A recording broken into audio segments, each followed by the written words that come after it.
एक दिन इंद्रधनुष बच्चों के खेल के मैदान में आ गया। वो मुस्कुरा रहा था। उसके छोटे छोटे हाथ और पैर थे और बड़ी बड़ी आंखों में चमक थी। वो बच्चों से हाथ मिलाने लगा। एक बच्चे का रंग लाल हो गया, दूसरे का नीला, तीसरे का हरा। धीरे धीरे पूरा मैदान रंगों से भर गया। बच्चे खिलखिलाकर हंसने लगे, जैसे रंग आसमान में नाच रहे हों। शाम होते ही इंद्रधनुष ने हाथ हिलाया और बोला, बाय बाय, कल फिर खेलने आऊंगा। फिर खेलने आगो भक्त। एक तारा हर रात देर तक जागता है, क्योंकि उसे बच्चों की कहानियां सुननी होती हैं। एक दिन वो इतना थक जाता है कि आसमान से उतरकर जमीन पर सो जाता है। सुबह बच्चे उसे एक छोटे चमकते पत्थर की तरह पाते हैं और उसे चूमने लगते हैं। बच्चे उस तारे को अपने तकिए के पास रख लेते हैं। रात होते ही तारा फिर चमकने लगता है और बच्चों के सपनों की रखवाली करता है। तारे की रखवाली करने की वजह से बच्चे रात को अच्छे सपने देखते हैं और आराम से सो पाते हैं। एक दिन एक छोटी लड़की और उसकी दोस्त एक रंगीन पेंसिल फुटबॉल खेल रहे थे। फिर दोनों नदी किनारे बैठ गए और उड़ते हुए पंछियों को देखने लगे। दोनों ने सपना देखा कि काश वो भी उड़ पाते। फिर दोनों दोस्त खुशी से दौड़ते हुए बाजार गए और दोनों ने अपनी अपनी पसंद के 2 पंख खरीदे। वापस नदी किनारे आकर दोनों ने पंख पहने और पंछियों की तरह उड़ने लग गए। एक दिन टमाटर और आलू के बीच भरे बाजार में कुश्ती करवाई गई। लोगों की भीड़ इकट्ठा हो गई और आलू टमाटर के बीच धुआंधार कुश्ती हुई।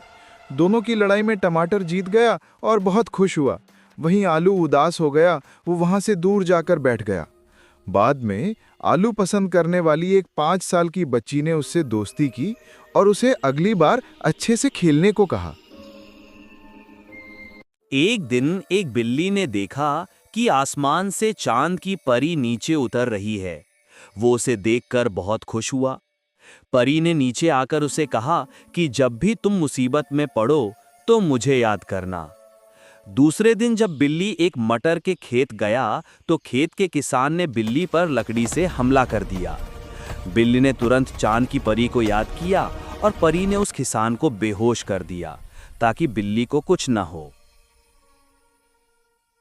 आसमान में रहने वाला बादल एक दिन खेलते बच्चों को देखता है और मुस्कुराता है। एक दिन बादल जमीन पर आने लगा बच्चों के साथ खेलने के लिए। वो धीरे धीरे जमीन पर उतर आया। बच्चों ने हैरानी से देखा, फिर खुशी खुशी उससे हाथ मिलाया। सबने मिलकर फुटबॉल खेला और खूब हंसे।